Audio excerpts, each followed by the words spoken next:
Quien ama su lengua, las ama a todas. Hablamos y nos comunicamos en nuestra lengua de forma natural, simplemente modulando el aire que respiramos.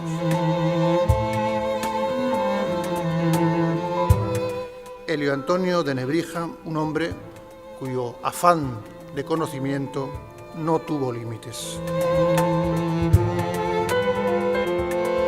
Y sobre todo lo que pretendemos es que sea una celebración del humanismo y del español. Que los estudiantes se den cuenta que con el esfuerzo, con la ciencia, con la cultura, con el humanismo, van a llegar a desarrollarse como personas y ser grandes profesionales.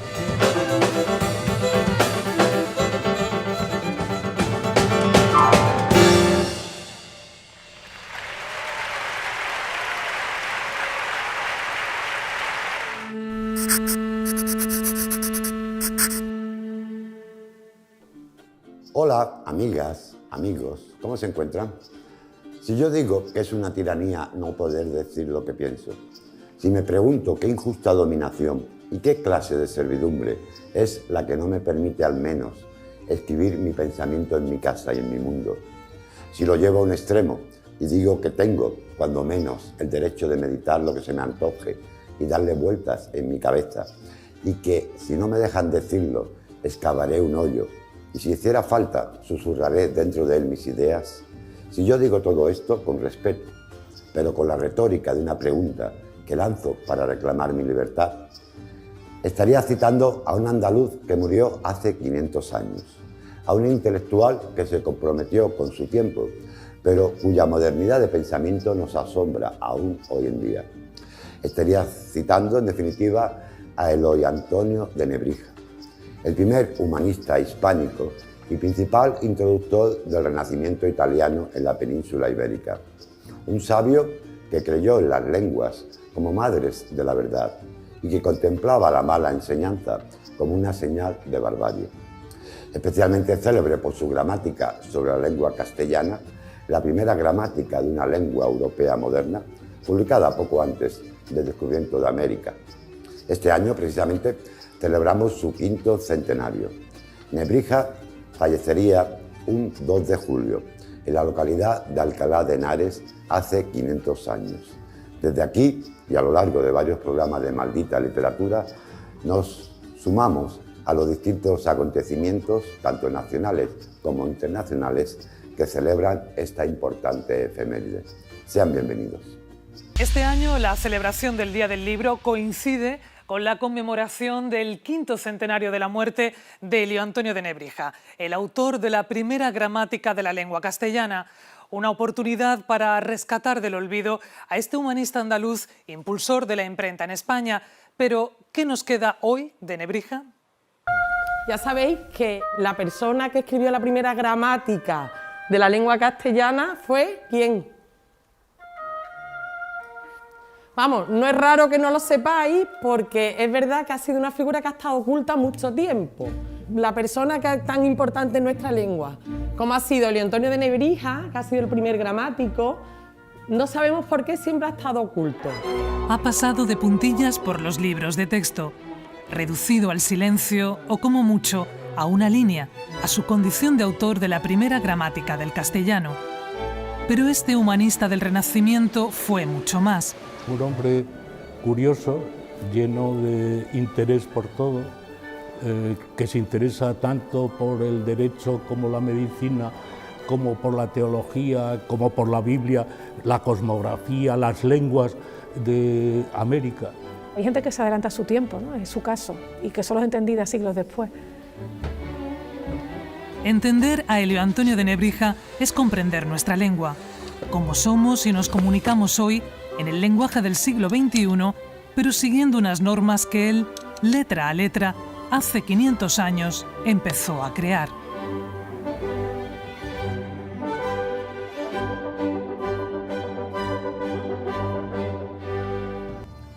En general, parece que todo el contexto del humanismo de los siglos XV y XVI ha vuelto a despertar interés, y no solo entre el mundo académico, sino entre todo tipo de lectores. Probablemente ello se debe a que, igual que hoy, Aquel fue un tiempo de profundos y vertiginosos cambios sociales, económicos, culturales, educativos, tecnológicos y mediáticos.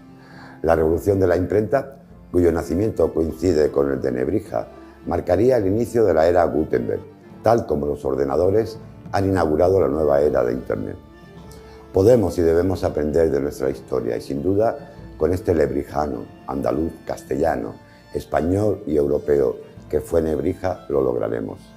Genio universal, su legado humanista es también válido en nuestro siglo XXI, sencillamente porque el centro de su saber y la esencia de su pensamiento no era más que comprender el ser humano. Nebrija fue nuestro Erasmo antes de Erasmo. Como humanista y polímata, es decir, como hombre superdotado en varias disciplinas, al igual que Leonardo da Vinci o Benjamin Franklin, su fértil e incansable actividad profesional se extendería durante más de medio siglo en unos años decisivos de la historia de España. Era la época de la unión dinástica de las coronas de Castilla y Aragón y la incorporación posterior de los reinos de Granada y Navarra. Cuando Antonio de Nebrija nace, la península vive en la Edad Media. Cuando fallece, sus coetáneos se encuentran ya en la Edad Moderna. Su nombre deriva de Lebrija, la localidad sevillana que le vio nacer y que él traducía en sus escritos como Nebrisa, aunque su verdadero nombre era Antonio Martínez de Cala y Zarana. Habiendo cursado estudios de humanidades en Salamanca, a los 19 años viaja a Italia, donde permanece 10 años más ampliando sus conocimientos en la Universidad de Bolonia. De regreso a España, consigue la cátedra de Gramática y Retórica en la Universidad de Salamanca, donde se aplica la reforma de la enseñanza del latín. La introducción del Renacimiento en Castilla por parte de Nebrija coincidirá con la llegada de la imprenta de Gutenberg y se hará Nebrija impresor y editor de la imprenta de Salamanca, primera imprenta universitaria peninsular, una situación que Nebrija intentó de algún modo tapar o cubrir porque los negocios mercantiles eran incompatibles con su puesto académico. Situada en la llamada desde entonces calle de Libreros, la mayoría de los incunables publicados en esta imprenta fueron obra de Nebrija o de autores próximos a su círculo. Su primera obra, Introducciones Latinas, sería el segundo libro publicado por la imprenta de esta ciudad.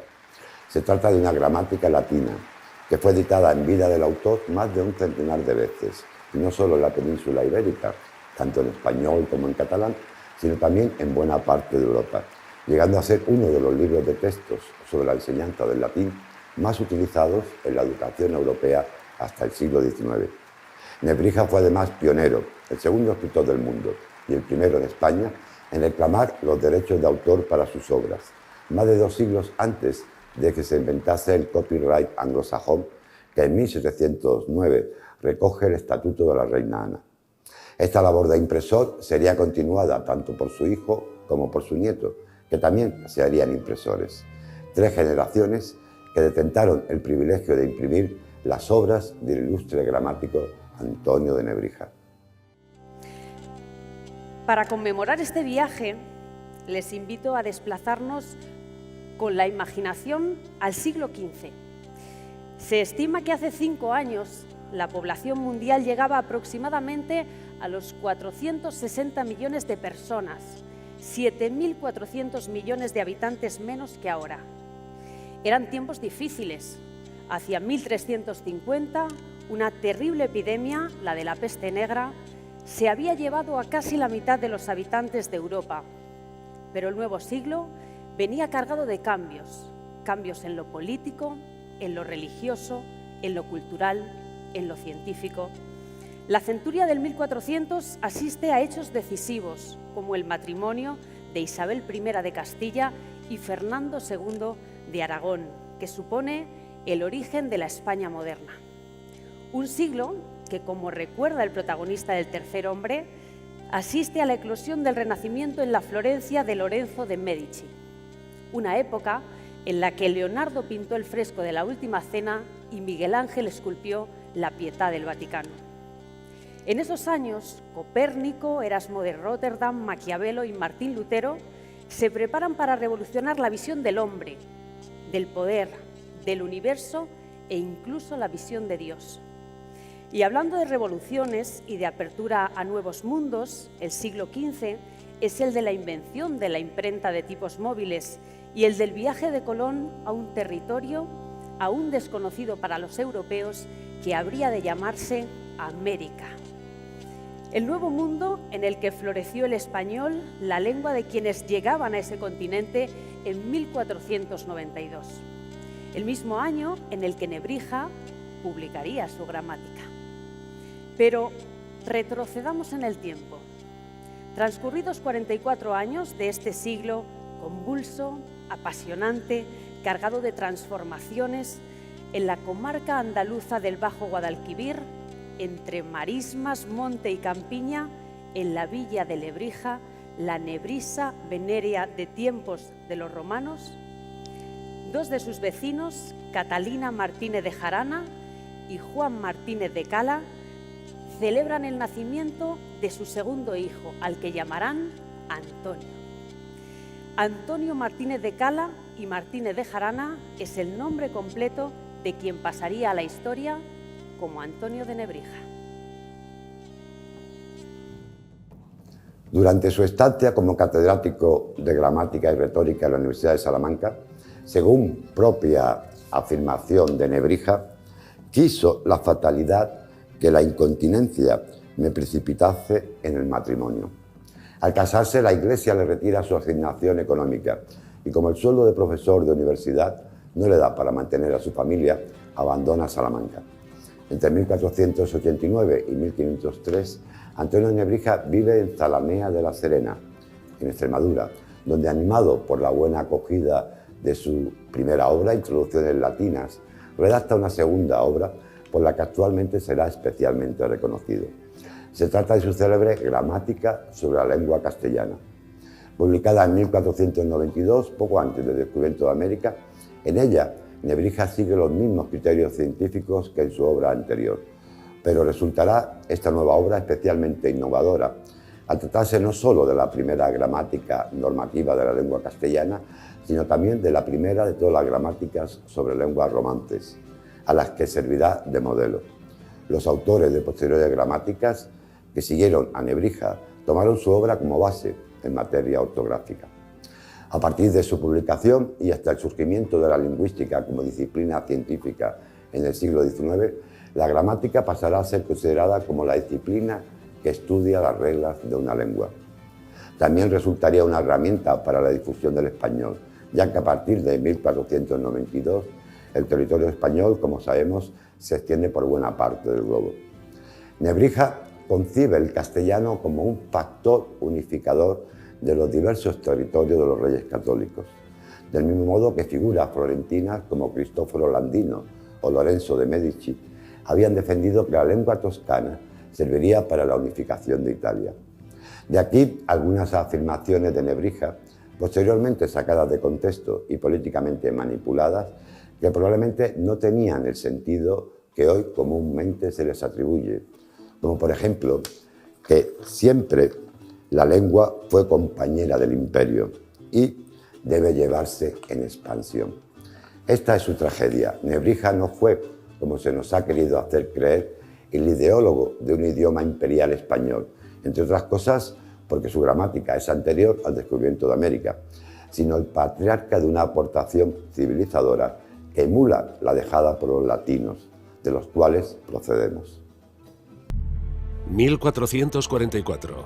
Nace en la Bética, donde el río Guadalquivir transita su largo camino por Andalucía, Antonio Martínez de Cala y Jarana, Elio Antonio de Nebrija.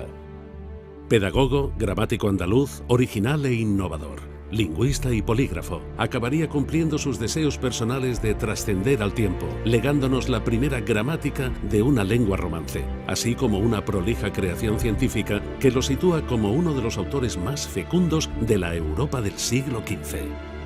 Ávido de saberes y tal vez de aventuras, viajó a Italia en plena efervescencia del espíritu renacentista. Ingresó en el Colegio de San Clemente de Bolonia y abrazó el humanismo de Petrarca para acercar a España a los autores clásicos. Aprendió latín, griego, hebreo, artes y ciencias humanas, teología, derecho y medicina, astronomía. regresó a España 10 años después, convertido en el primer humanista español al estilo de Giovanni Boccaccio o Francesco Petrarca. Ocupó varias cátedras en la Universidad de la Docta Salamanca y Alcalá.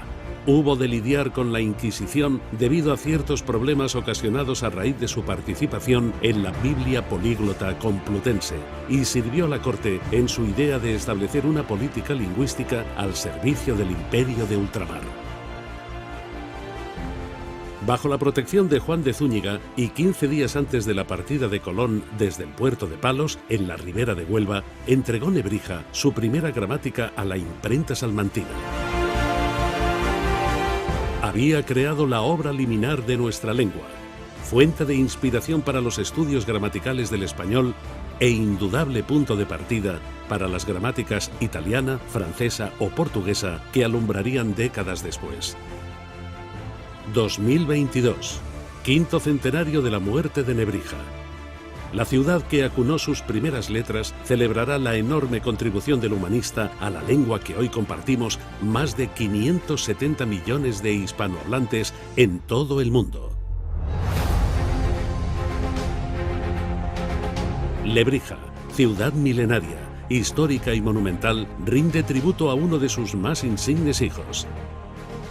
Exposiciones, conferencias, jornadas para el conocimiento y la comprensión integral de Nebrija, publicaciones, una mirada actual a la trascendencia y dimensión del autor de la primera gramática castellana.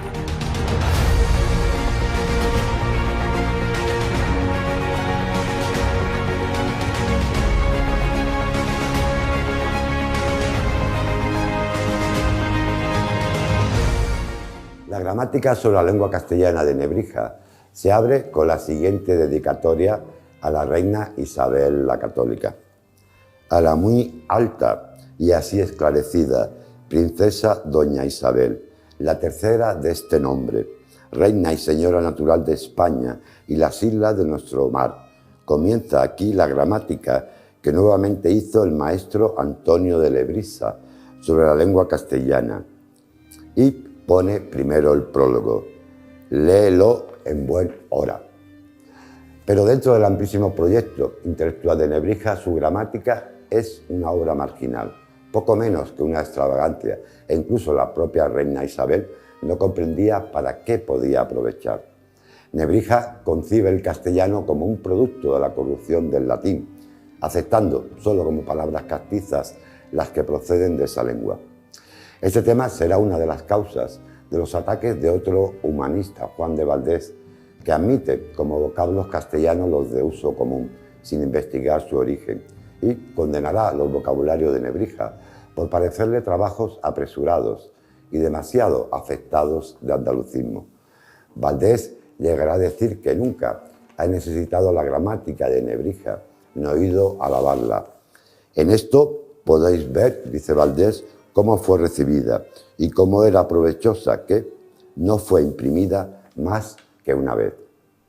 A diferencia de las innumerables ediciones de su primera obra, Introducción en Latina, y a pesar de su actual fama, la gramática sobre la lengua castellana de Antonio de Nebrija quedaría inmediatamente enterrada en el cementerio del olvido hasta su muy posterior recuperación. La extraordinaria aportación que supone la gramática con frecuencia hace olvidar que Antonio de Nebrija es uno de los pioneros en traer a España los nuevos aires intelectuales que a mediados del siglo XV soplan en Italia y que conoció directamente durante su estancia en Bolonia. Ese conjunto de novedades en todos los órdenes, el filosófico, el artístico, el científico, el cultural, que se engloban bajo el nombre de humanismo. ¿Pero qué es el humanismo? No es fácil describirlo con pocas palabras. Quizá nos pueda ayudar a entenderlo mejor uno de los más grandes humanistas, Giovanni Pico della Mirandola. Unos años después de que Nebrija regresara de Italia, publicaba su discurso sobre la dignidad del hombre, en el que el Creador se dirige a Adán con estas palabras: «No te he hecho ni celeste ni terreno, ni mortal ni inmortal, con el fin de que tú, como árbitro y soberano artífice de ti mismo, te informases y plasmases en la obra que prefirieses». Eso es el humanismo, la convicción de que el destino del ser humano, liberado de tutelas, está en sus manos y que debe superarse y esforzarse para conseguir la excelencia. Los humanistas consideran que para Antonio de Nebrija la lengua era mucho más que un instrumento de comunicación, era la llave del conocimiento, un tesoro que se podía poner a disposición de otros pueblos como hicieron los españoles en América. 5 siglos atrás, nuestra propia lengua, en cierta medida, era una lengua extranjera. Cuando Nebrija, en el prólogo de su gramática, piensa en la lengua castellana de su momento, afirma lo siguiente: que ha recibido en pocos siglos muchas mudanzas, porque si las queremos cotejar con las de hoy, a 500 años, hallaremos tanta diferencia y diversidad cuanta puede ser mayor entre dos lenguas. Nebrija partía de que un buen conocimiento de la lengua del pueblo era el mejor medio para evitar que se perdiera el latín culto. Sergio López Hasse, una de las voces más destacadas del hip hop en España, conocido también por su historia de superación. Nacido y criado en el barrio sevillano de Los Pajaritos, uno de los más deprimidos del país, coqueteó con las drogas, pasó brevemente por la cárcel y hoy es una referencia para sus seguidores. Después de haber conseguido un título universitario, se licenció en Filología Hispánica a los 37 años y un premio al mejor expediente de máster en estudios americanos, además de hacerse con una plaza de profesor funcionario en lengua y literatura. Pues bien, este perfil de rapero filólogo que sabe traducir el lenguaje académico al habla de la calle, lo convierte a Hasse en la bisagra perfecta para encajar en el presente aquel otro perfil excepcional, el del máximo exponente de la historia de nuestra lengua. En el documental Helio, el rapero flamenco sevillano persigue acercar la figura de Antonio de Nebrija a las nuevas generaciones. Una figura, la de Nebrija, a la que muy bien puede aplicarse la frase que este artista hizo viral en el momento de recoger su premio de máster: los estudios dignifican. En verdad, que no hay mayor cárcel que la ignorancia.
Ya.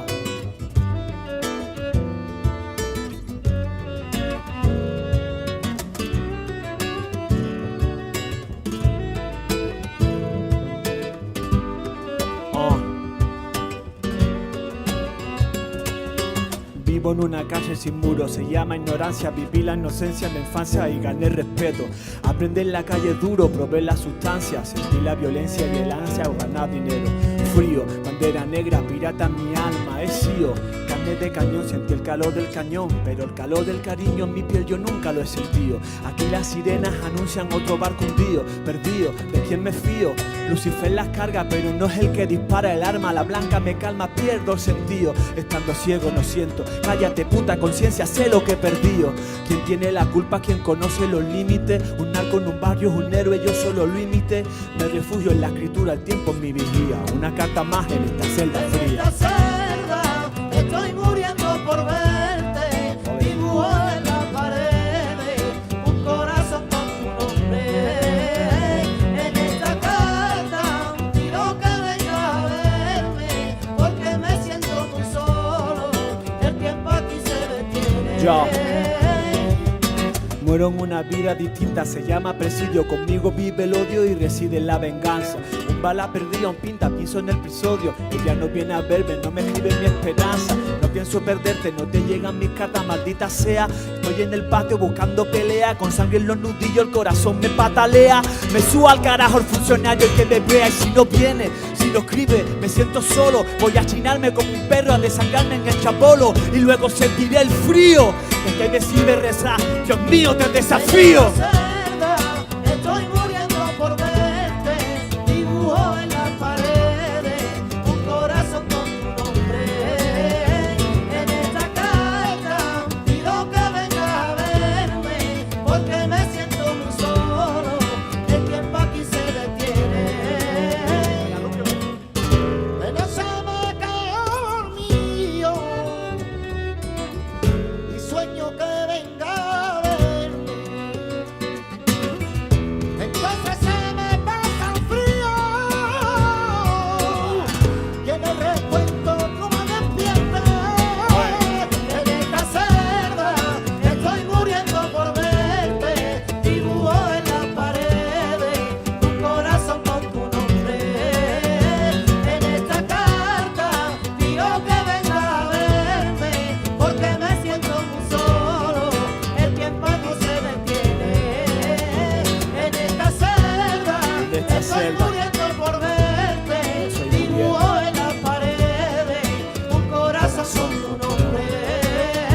En esta carta pido que vengas a verme, porque me siento muy solo, el tiempo aquí se detiene. Esto es rap flamenco. ¡Ja! Sí.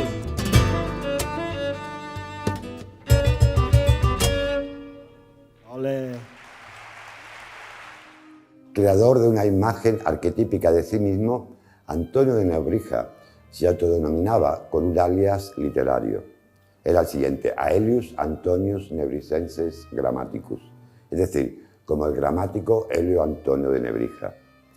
Con el redescubrimiento de su gramática en el siglo XVIII, este develador de la barbarie y príncipe de los humanistas latinos españoles, como que se consideraba a sí mismo al inicio de su cátedra, se transformaría también en campeón de la erudición vernácula hispana.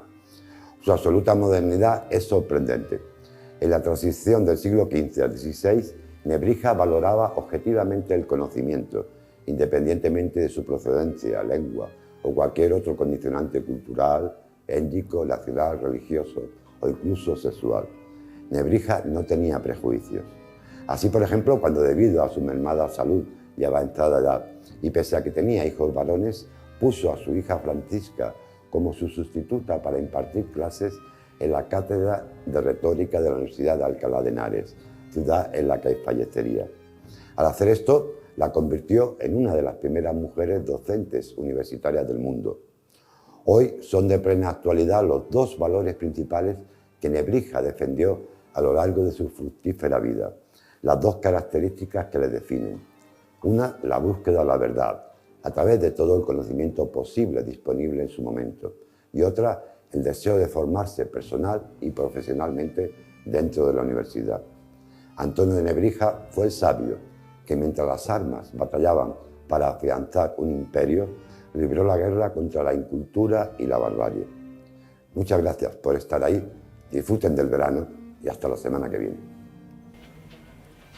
Al comenzar hoy el año conmemorativo, quiero finalmente resaltar, unirme a esas palabras anteriores, la importante colaboración institucional que se ha puesto en marcha en torno a la figura de Antonio de Nebrija y agradecer el gran esfuerzo, el trabajo realizado por todos para la difusión y el conocimiento de un hombre que 500 años después de su muerte sigue siendo todo un ejemplo de modernidad, compromiso y libertad. Muchas gracias. Esto es rap flamenco. ¡Ja! Sí.